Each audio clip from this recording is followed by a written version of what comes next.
Dad, this is a very important video. The National Automobile Dealers Association, they are activating to try and push back against proposed rules that would rein in shady practices from car dealers. We have an insider, a source that sent us some of the materials that the National Automobile Dealers Association is sending to their dealerships to try and get an influx of comments during this public comment period that ends on September 12th, an influx of comments that say, hey, FTC, don't pass these rules. They are bad.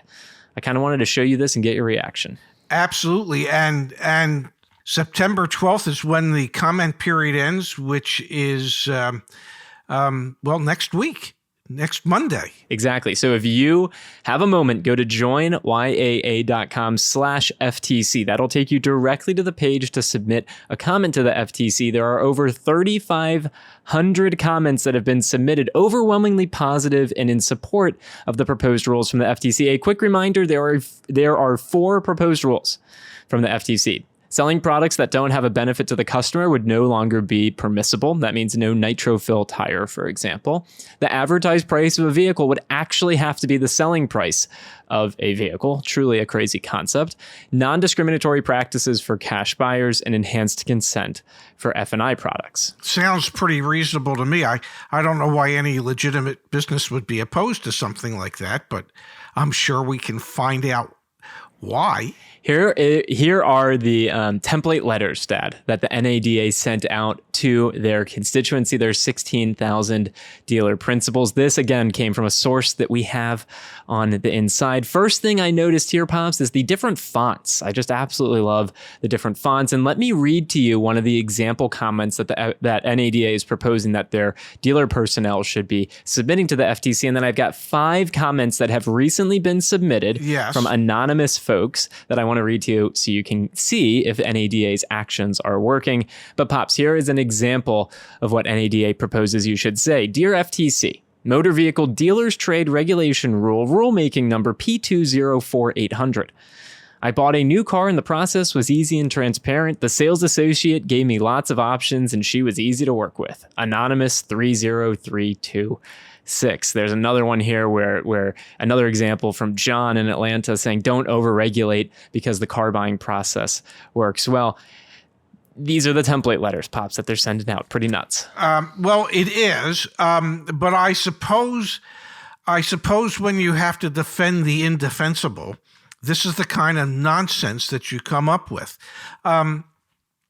There's a reason that the FTC came up with these proposals.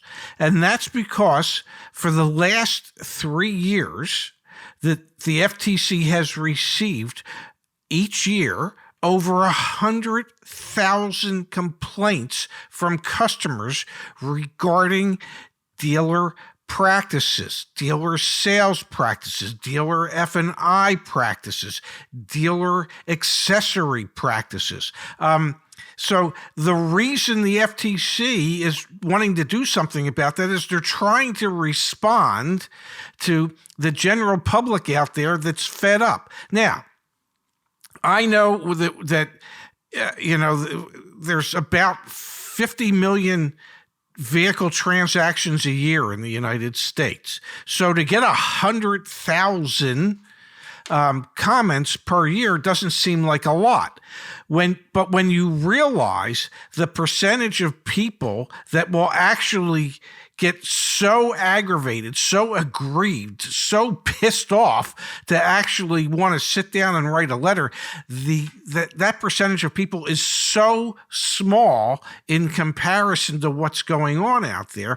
That's why it's only 100,000+ comments coming in a year, complaints. Only. Yeah, it's incredible. And it really is.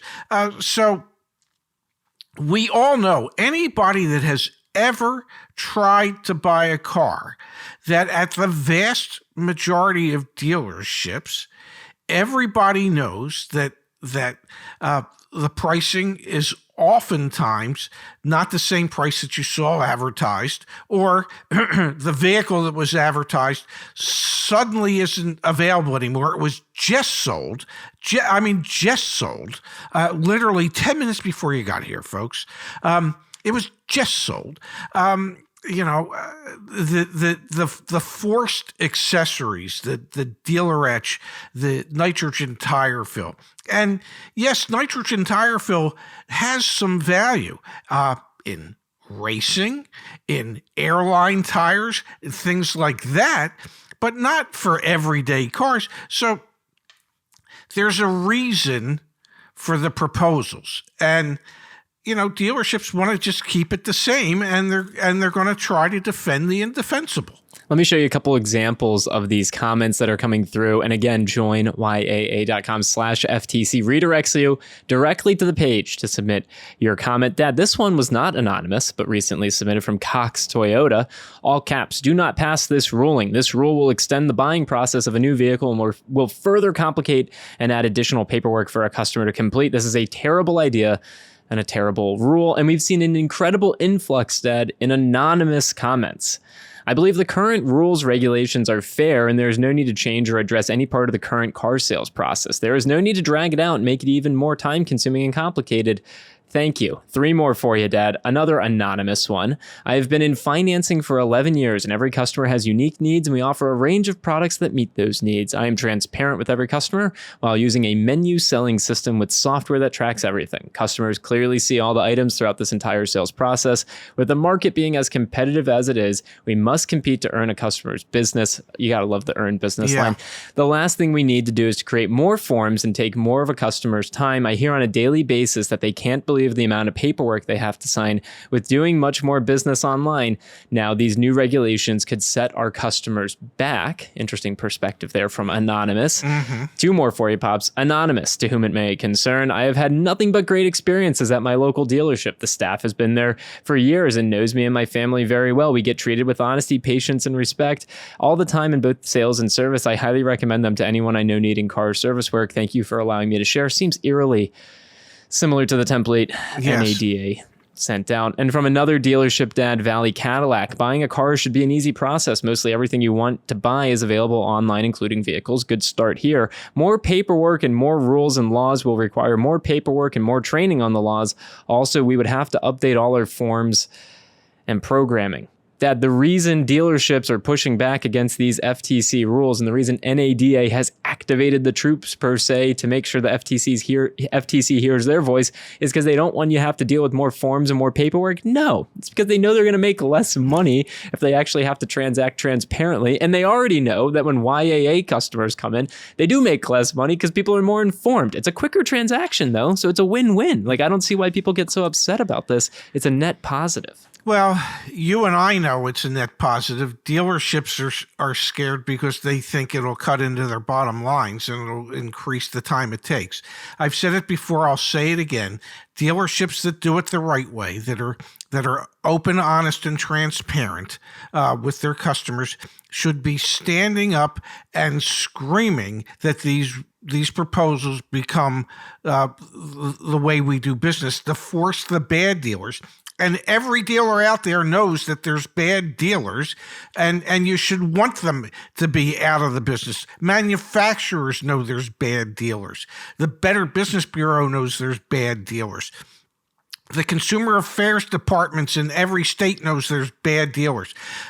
And we need to do something about it. And this might be one way to do it. And so if all the good dealers would jump up and say, yes, we're in favor of this to help force the bad dealers out of business, it would clean up the industry and make it better for everybody. Why do you want to protect the bad dealers by opposing these proposals? So we've got a few more days before September 12th. This is our opportunity as YAA, fighting back against NADA. They got 16,000 members. Last time I checked, Dad, there's a couple 100,000 folks that are a part of our community. Let's leave comments. Please support these proposed rules if you want to see these shady tactics out of this industry. This is a huge opportunity and moment for us to essentially show the dealership, show NADA, show everyone, hey, as consumers, we are educated, we are informed, and we do not want to, be stuck with Nitrofill or Gap on a lease that already has Gap, or walk into a dealership where the advertised price was $40,000 and you're telling me the out the door price is $52,000. Enough is enough. This is our opportunity to kind of stand up and show our collective muscle. I'm really, really inspired, Dad, and I can't wait on September 12th to demonstrate and show how many comments have been left and how our community can really fight back and push back against these practices. It is our opportunity as a group to stand up and say, I'm mad as hell and I'm not going to take it anymore. It's just that simple. And Dad, honestly, remember the rent is too damn high guy? Yeah. I mean, this could be your moment. I'm just saying the price of cars is too damn high. No. The proposals are too damn easy. They should be tougher. Just passive. All right, Pops. We'll be covering this again next week. Thanks for your time. Thank you, honey.